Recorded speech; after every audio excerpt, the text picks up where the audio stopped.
que vai estar fazendo essa oração, aleluia, e passando para o servo do Senhor, que tem toda a liberdade para trazer aquilo que Deus colocou no teu coração. Aquilo que Deus colocou no seu coração, não prega, aleluia, e não leva nada de volta. Amém? Aleluia. Meus irmãos, a paz do Senhor, amém? Nós vamos orar a Deus, né? E pedir para que Deus continue falando conosco nesta noite, usando o seu servo na sua palavra. E antes de orar também rapidamente, quero parabenizar nossos irmãos, que Deus abençoe por esse lindo trabalho. São dois irmãos humildes, né, que estão aí na presença do Senhor, e Deus tem honrado e está abençoando, aleluia, e que Deus continue sempre usando nas suas mãos. Que Deus abençoe. Oramos. Querido Deus e Pai que estás no céu, em nome de Jesus Cristo, teu Filho, nós oramos, Senhor, uma vez mais neste momento, pedindo a tua bênção, a tua misericórdia, e que nesta noite o Senhor ainda continue falando conosco através da tua palavra, usando o teu Filho neste momento, Senhor, como um instrumento nas tuas mãos, como uma ferramenta. É o que nós te pedimos. Revela, Senhor, a tua palavra, aquilo que tu queres para nós nesta noite. Continua, fica conosco, realizando os teus milagres. É o que nós te pedimos, em nome de Jesus. Amém. Paz do Senhor, meus irmãos. Bom estarmos nessa noite reunidos aqui neste culto de ação de graça, adorando ao nome de nosso Cristo, pois Ele é digno de nosso louvor. Quero fazer aqui os meus agradecimentos. Quero agradecer aqui ao pastor Bilson, que está presidindo aqui esta igreja juntamente com o pastor Vanderlei. Muito obrigado, pastor Wilson, por nos receber e nos permitir nesta noite de sermos ministros do altar. Também quero agradecer aqui ao nosso irmão Pedro Rodrigues, que esteve ali no sul por 2 vezes ministrando a palavra de Deus e deixou muita saudade. Aquele povo quer te ouvir de novo. E também não deixando de agradecer aqui a confiança do Ademir e do Evair, e estão aqui nesta noite apresentando o seu trabalho a Deus, juntamente com a igreja. Quero agradecer meus amigos, meus companheiros, por me confiar nesta noite, estar ministrando a palavra de Deus neste evento de ação de graça. Meus amados irmãos, há 2 coisas que existem no céu, e existem 2 coisas que vieram do céu, que nesta noite aqui há: o louvor e a palavra. A Bíblia diz que passarão o céu e a terra, mas a minha palavra não há de passar. A Bíblia diz que os homens são como a erva, e a glória do homem é como a palha, mas a palavra de Deus subsiste eternamente. A palavra de Deus, ela não é algo que se termina, pois a palavra de Deus é algo criador, é a própria boca de Deus. E a boca de Deus, ela jamais se terminará. No céu haverá louvor, e no céu haverá a palavra, pois Cristo é a própria palavra de Deus. Então, essas 2 coisas jamais se terminarão. O pecado vai se terminar, a doença vai se terminar, a enfermidade vai se terminar, as lutas vão se terminar, mas a palavra de Deus continuará na eternidade para sempre, porque se fosse assim, Deus ficaria mudo e não conseguiria falar com seus filhos, porque a palavra vem da essência de Deus. Então, a essência de Deus jamais pode se terminar, porque o próprio Deus é a palavra. Então, hoje nós estamos reunidos aqui como representante do céu. No céu há louvor, no céu é a palavra, e aqui tem louvor, e aqui tem a palavra. E é por isso que eu gostaria que você abrisse a sua Bíblia no livro de 1 Crônicas, no capítulo 4 e no versículo 9 e o versículo 10. Logo a seguir vamos abrir as nossas Bíblias no livro de Eclesiastes, capítulo 7 e o versículo 1. E nesta noite Deus tem uma palavra criadora para a tua vida. A Bíblia nos diz que Deus diz, haja luz, e havia luz. E a Bíblia diz que Deus chama as coisas que não são como que já fosse. Então a palavra de Deus, ela tem essa função na igreja: chamar o que não existe, chamar o que não tem, fazer existir o não existente na nossa vida. Como Deus falou para Sara estéril, você vai ser mãe de filhos, e ela era estéril. Nessa noite Deus tem uma palavra criadora para a tua vida. Você não sairá daqui da mesma maneira que você entrou. Você não sairá daqui dessa mesma maneira. Deus tem uma palavra para você. Livro de 1 Crônicas, capítulo 4 e versículo 9, que diz: E foi Jabes mais ilustre que os seus irmãos, e a sua mãe lhe chamou de Jabes, porquanto dizendo, com dores ou a luz. Porque Jabes invocou ao Deus de Israel, dizendo: Se me abençoai muitíssimo, e os meus treinos amplificar, e a tua mão for comigo, e fizer que o mal não seja aflito. E Deus lhe concedeu o que ele havia pedido. Livro de Eclesiastes, capítulo 7, e o versículo 1 nesta noite, para suplementar o que Deus quer nos falar aqui nesta oportunidade.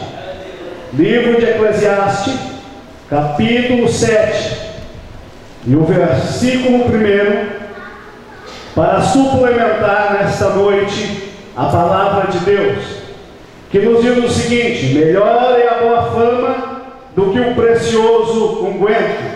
Os irmãos podem se assentar, louvando ao nome deste Cristo, pois este Cristo merece toda a honra, toda a glória e todo o poder. Amados e queridos irmãos, a tradição judaica, ela atribui a obra de 1 e 2 Crônicas a Esdras, escriba e historiador de Israel, reunindo uma coletânea de vários livros históricos que se preservaram da primeira e da segunda invasão babilônica e do incêndio da cidade de Jerusalém, aonde foi consumido todo o acervo da história do povo de Deus, e muitos livros se perderam, livros das guerras, livros das crônicas, aonde o povo vinha ali documentando todas as façanhas do Senhor. Porém, Esdras agora, voltando do cativeiro, retornando do cativeiro babilônico, ele recebe a incumbência de resgatar o que havia ainda restado da história do povo de Deus e da história da humanidade. No capítulo 1, Esdras descreve a genealogia, Deus de Adão até Abraão, resgatando assim a origem do povo de Deus e a história da humanidade. No capítulo 2, Esdras descreve genealogias dos descendentes de Jacó, dando assim a origem às 12 tribos de Israel e mostrando de onde as 12 tribos de Israel haviam se originado. No capítulo 3, Esdras fala a respeito dos descendentes de Davi. Ele estava mostrando todos os descendentes que haviam se sentado sobre o trono de Davi, ali em Judá, aonde o templo, aonde estava o palácio real. Porém, no capítulo 4, Esdras interrompe subitamente a lista de 44 nomes dos príncipes de Judá, para falar de um personagem chamado Jabes, como ele quisesse dizer: espere um pouquinho aí, assegure um pouquinho.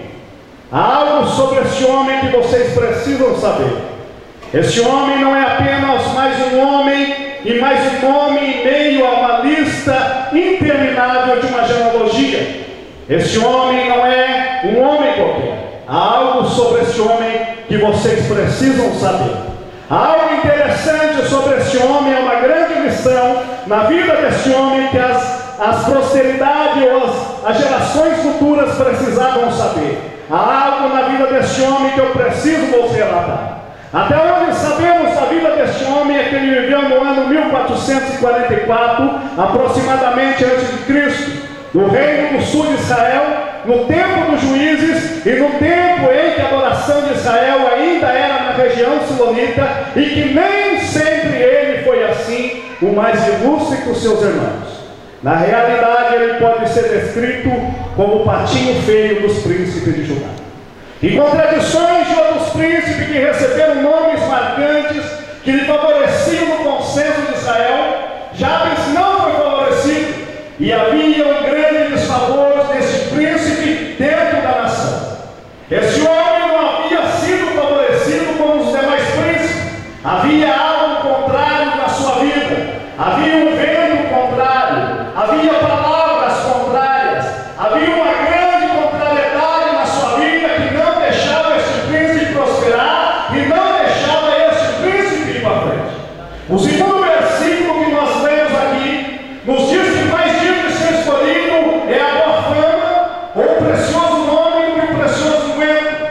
E que sentido aos judeus primitivos, aos judeus de antigamente, ao povo de Deus, o nome era mais precioso do que o óleo que descia sobre a barba de Arão. O nome era mais precioso do que o óleo que separava o sacerdote. O nome era mais precioso que o óleo que ungiu o tabernáculo. O nome era mais precioso do que o óleo que separava o homem mais ilustre da nação, o sumo sacerdote. O nome era mais precioso pelo seu significado. O termo nome no original hebraico quer dizer 100, e 100 quer dizer comentário breve. O nome era pequenos ditos, pequenas profecias, microprofecias que chamavam novas realidades em cima daquele que tinha o seu nome, que tinha alguma realidade. O nome era microprofecias, eram pequenos comentários, pois existe um grande poder na palavra de levantar e de derrubar. Existe um grande poder na palavra de impulsionar e de levar para baixo. Existe um grande poder na palavra. É por isso que o termo abençoar quer dizer falar bem do irmão, falar bem da igreja, falar bem do pastor, falar bem da igreja, falar bem do missionário, falar bem das instituições da igreja. Enquanto o termo abençoar quer dizer fala mal, porque quando se fala mal, quando tem um mau comentário, as coisas não vão para frente e a vida da pessoa sempre dá para trás. Aos príncipes antecessores de Jabes, que receberam nomes importantes, como o príncipe Zerete, esplendor. Toda vida que Zerete, alguém falava o seu nome, ou lhe chamava, ou conversava, ou dizia, está dizendo, esse homem vai ter um grande esplendor dentro dessa nação. Esse homem vai ser um homem que vai ter fama, que vai ter um esplendor. A congregação, a família, a igreja, a sociedade estava empurrando ele para frente, dizendo que aquilo ia acontecer. E existe um grande poder na palavra que está na nossa boca, principalmente nós, ministros do altar, que somos ungidos de Deus, que somos batizados com o Espírito Santo. A palavra que sai de nossa boca tem um grande poder de trazer as realidades não existentes sobre a vida de uma pessoa. Aleluia. Ou como o príncipe Zoar, nobreza. Você vai ser nobre. Você vai ser nobre nessa nação. Você vai ser nobre em meio a este povo. Você vai ser nobre em meio a esta igreja. Ou como o príncipe Atenã, presente. Você é um presente de Deus. Deus te mandou para cá. Deus te botou aqui. Você não é qualquer um. Você é uma dádiva de Deus para essa igreja. Era a mesma coisa dizendo, pastor, você é um presente de Deus. Você é algo que veio de Deus. Você é algo implantado por Deus. Você foi gostado por Deus. Ou como o príncipe Ariel, leão de Deus.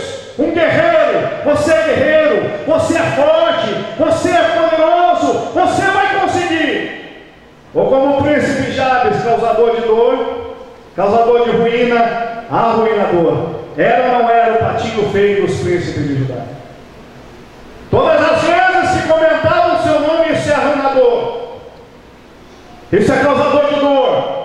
Isso não vai prosperar. Isso não vai ligar. Isso não vai dar certo. Isso não vai sair da primeira etapa. Isso nunca vai prosperar. O seu ministério nunca vai para frente.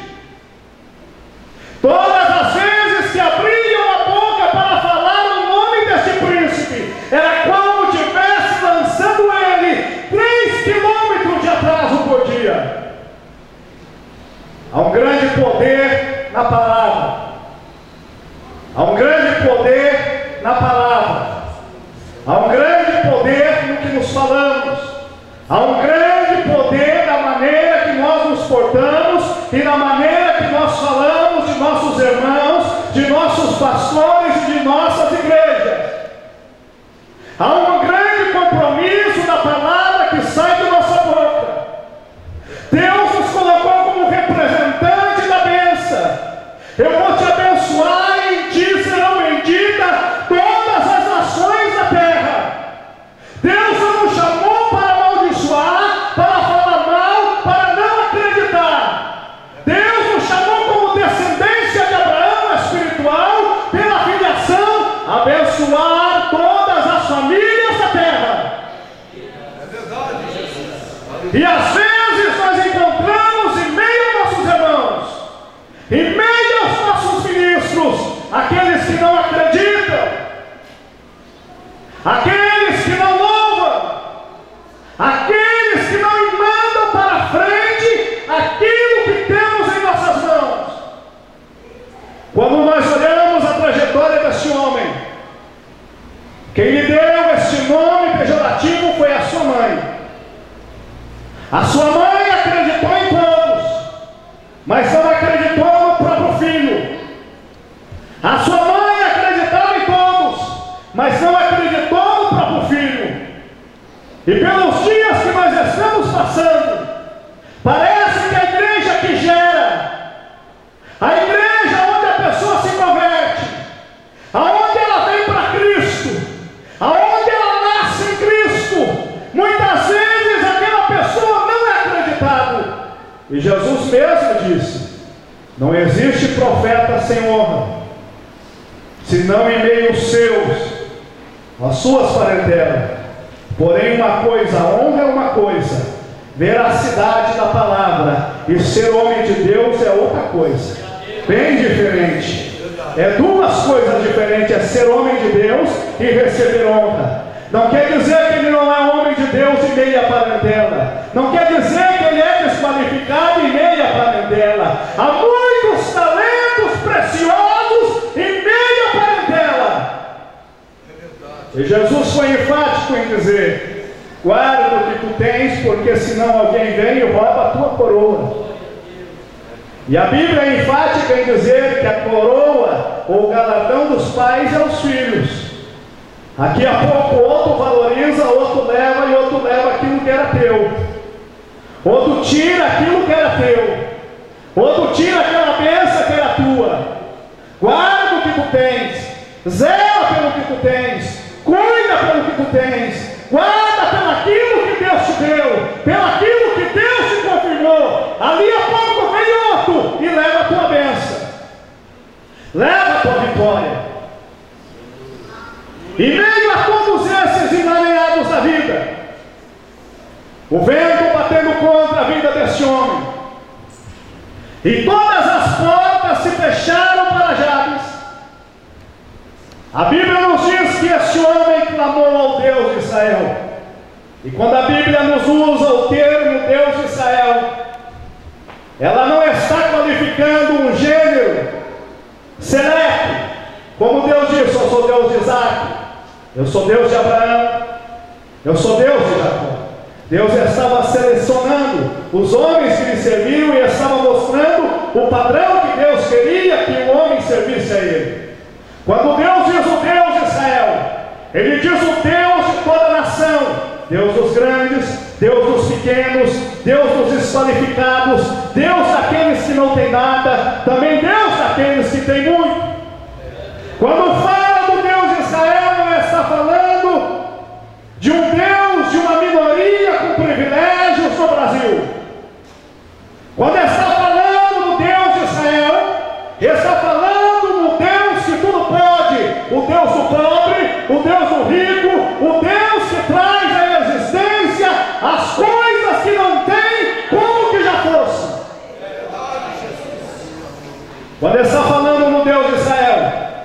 Ele está falando do Deus da promessa. E um Deus que é campeão em prometer coisas impossíveis. E coisas que Deus gosta de prometer é coisas impossíveis. Deus gosta de pegar estéril e dizer que vai ser mãe de filho. Deus gosta de olhar para o nada e dizer: haja luz, haja uma expansão, haja luminares, haja relva sobre a terra. O Deus de Israel é um Deus que tem todo o poder de mudar a história do homem ou a história da mulher. Porém, Jabes orienta pelo caminho que hoje está extinto muitas vezes em nossas igrejas. Jabes clamou ao Deus de Israel.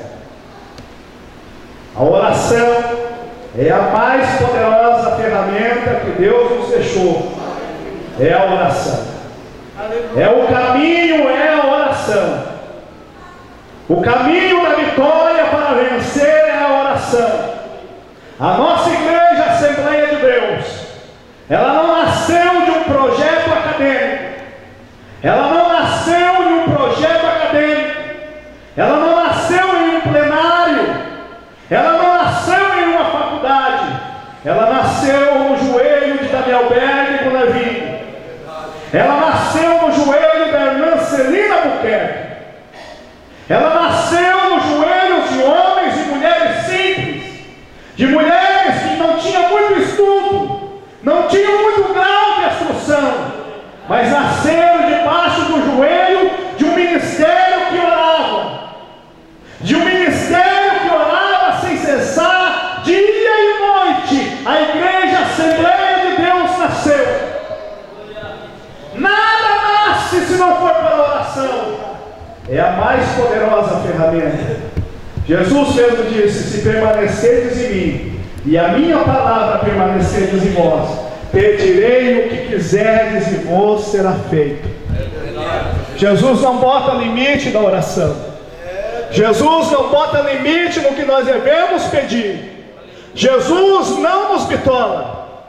Se você pedir algo em Deus, e Jesus foi mais enfático, e ele disse: onde estiver 2 ou 3 reunidos, e concordar alguma coisa em meu nome, o meu Pai que está no céu vos concederá. Aleluia. Porém, nos dias que nós estamos vivendo, a oração tem se tornado escassa, e muitas pessoas já não têm mais um altar de oração na sua vida. A oração e a murmuração é a mesma coisa. Você sabia que oração e murmuração é a mesma coisa? Só tem uma diferença: muda o endereço. Quando é para o irmão é murmuração, quando é para Deus é oração. Se nós chegarmos e dizermos para o irmão: a igreja